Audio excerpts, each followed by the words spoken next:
In 1839, a man who had spent 11 years chasing an idea and lost everything doing it dropped a lump of rubber mixed with sulfur onto a hot stove. He didn't mean to. What happened next gave the world tires, boots, hoses, gaskets, and every rubber object you've touched today. His name was Charles Goodyear, and he never made a dollar from it. Charles Goodyear was not a chemist.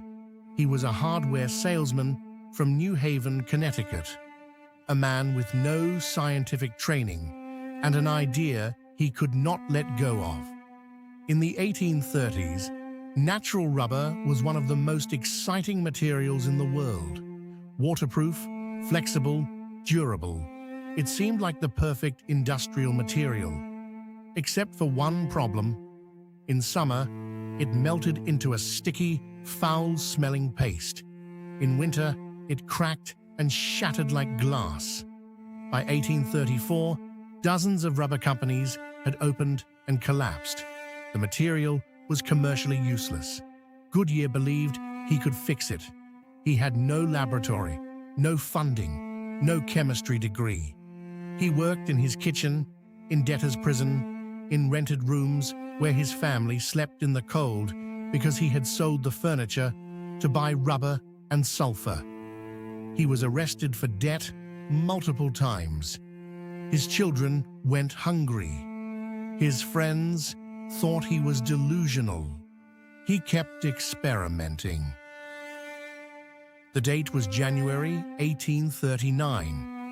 Goodyear was in Woburn, Massachusetts, demonstrating a new rubber sulfur mixture to a small group. He was gesturing, the way enthusiastic inventors do, and the mixture slipped from his hands. It landed on the hot iron stove. He expected it to melt. Instead, something strange happened. The edges charred, but the center didn't dissolve. It held its shape. It was firm, dry, flexible. He pressed it with his fingers, pulled it, stretched it. It behaved nothing like natural rubber, and nothing like the molten mess he'd seen 1,000 times before. He took it outside into the freezing January night. It didn't crack. He held it over the stove again. It didn't melt. He had stumbled onto vulcanization, the chemical process of cross-linking rubber polymers with sulfur under heat to create a stable, elastic, temperature-resistant material. He didn't know any of that, of course. He just knew it worked. Goodyear spent the next 5 years refining the process. In 1844, he received his patent. And then everything went wrong. European manufacturers copied his invention without permission. When he sued in Britain, the court ruled against him because he had demonstrated the process publicly before patenting it there. In France, Napoleon III gave him the Legion of Honor, while French manufacturers copied his process freely. In the United States, his own licensees undercut him, found loopholes, and paid him almost nothing. He spent the rest of his life in legal battles and the rest of his money on elaborate rubber exhibits at world's fairs, trying to show the world what his material could do. He died in 1860, in debt. The total amount he owed at death, roughly $200,000. The Goodyear Tire and Rubber Company, founded 38 years after his death, was named in his honor. His family received nothing.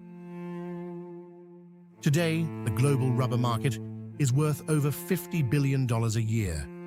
Vulcanized rubber is in every car tire, bicycle tire, aircraft landing gear. It's in surgical gloves, condoms, rubber bands, shoe soles, electrical insulation, gaskets in every engine ever built.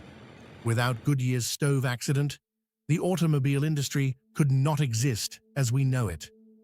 The entire 20th century of transport runs on that spilled lump of sulfur.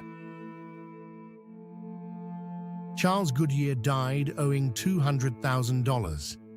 The company bearing his name would eventually be worth billions. He knew, near the end, that this would probably happen. He wrote, "Life should not be estimated exclusively by the standard of dollars and cents. I am not disposed to complain that I have planted, and others have gathered the fruits." Whether that was wisdom or resignation, history doesn't say. Next week, the Soviet mathematician who created the most addictive game ever made and almost lost it to the KGB